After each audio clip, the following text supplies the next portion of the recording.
few notes with rebounding for Sarah Rose. 10 in the second quarter is a school record. Previous was 7, which Sarah also done. And then 19 on the day is tied for 4th most in school history. That's amazing. I feel like we should clap for that. Okay, yeah, I just told the team really proud of so many great individual performances, you know, in the box score, but also just collectively as a team. I thought we did a great job. Couple things. Third quarter, like I think we were all pretty focused on having an aggressive, organized third quarter after the last game when we weren't as great in the third. But then also just being able to respond collectively when things aren't necessarily going our way is really, really important, because this is such a good conference that you're not just going to come out and roll anybody. Like, there's always going to be runs that are made against you, and we have to be able to respond, which I thought we did. So, yeah, just proud of our game today. Sarah, also coach, like, how big of an emphasis was rebounding today? Because I'm obviously 21-point advantage, or 21 rebound advantage today. How big of an emphasis was that? I mean, I think it's huge, really. I mean, when you can get extra possessions like that, it does really add up. I mean, it wasn't just me as well. I mean, I sort of turned over and said to someone on the bench, I was like, dang, like, we have a lot of O boards. AJ came in, got some. Grace, she's got a good knack for it as well. So I think it just really adds up. Was it a big emphasis for you today? I know it is. I think it is every game. We feel like rebounding can be an equalizer in any game, whether you shoot really well or you don't shoot really well. It's an area that a lot of it is just effort. You know, it's not always the best leapers or the tallest player or whatever. It's being pretty focused and intentional about it, which we did want to be. Specifically with Sarah, we kind of challenged her earlier in the week, you know, to get after it, and clearly she took it personally. I sure did. So, Sarah, I want to actually follow up to that, because you've had some of those games recently where your rebounding is not where it usually is, and so I'm sure that's where the challenge came from.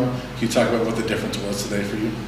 Yeah, I mean, I think I said to a couple of the assistant coaches, I said, man, I really just need to go out there and be a dog today. And so for the past couple of days of practice, and then, you know, before the game today, I said, Sarah, be a dog. And that's what I wanted to do. That's what I wanted to go out. And I mean, the challenge, I was like, challenge accepted. Like, I can't be doing this anymore. I said to T, I was like, I cannot do these 2.1 rebound games. Like, that is not me. That's not who I want to be. And that's not my role on this team. So getting up extra possessions and stuff like that for my team, like, I'm really happy that I was able to pull that out today.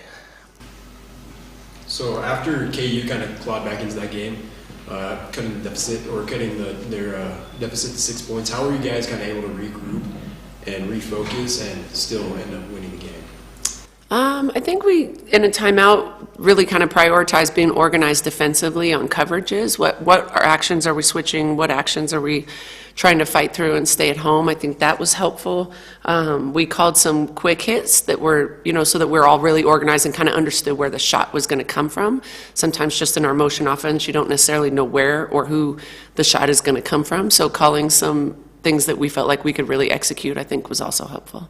So now that you guys are going on the road to West Virginia, what defensive adjustments do you guys have to make in order to get another win against West Virginia?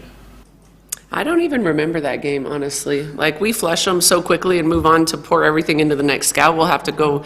I don't know if you guys remember it. I don't really. I mean, they have some of the premier guards in the conference, so we got to make sure we guard the perimeter well, but it'll just be us revisiting that game and trying to figure out where we can be more effective. Kendall defensively today, you know, maybe compared to scout and what actually happened on the floor, what was your in-game observation from a defensive perspective with Samaya, and just how it played out, what you saw on that side of the ball? Yeah, I mean, we were very prepared for what kind of player she is. She takes majority of their shots and is responsible for majority of their offensive production. So we knew that was coming. It's always a nice challenge for me just to play against a player like that, but very big, very physical team as a whole. Yeah, I don't know that there was necessarily, they prepared us very well for this game and what kind of players we were going to face, and so I don't think there was any surprise there. They were kind of heady, or seemed heavier threes early than maybe I was expecting. Was that something they did differently, or were you kind of expecting them to shoot? I think their shooters shot, you know, like the ones that take threes, like Al Evans, who's one of the premier shooters in the country. I think the ones that shot them. So I don't know if that was any different, but she was hitting, so they just kept feeding her, you know, and she kept getting shots. But she took over half the team's threes. Kendall, offensively, I think it's second straight game over 80, right? Right? Yes. Yeah. So, I mean, offensively, you guys had a good week.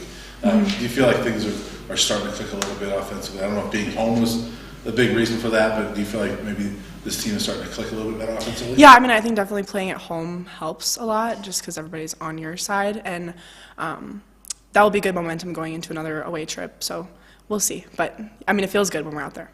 You're obviously dishing a lot of those assists, and so how big of a boost is it for a lot of these players to have a double-digit game, to kind of, whether it's Nye or Leo or whatever, get some points going and kind of build that confidence up? Yeah, well, I think we're just such a versatile team, and we move really well off the ball, and I love to pass.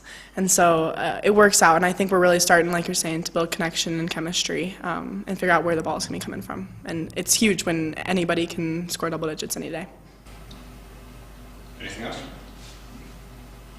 All right, thanks, guys. Thank you.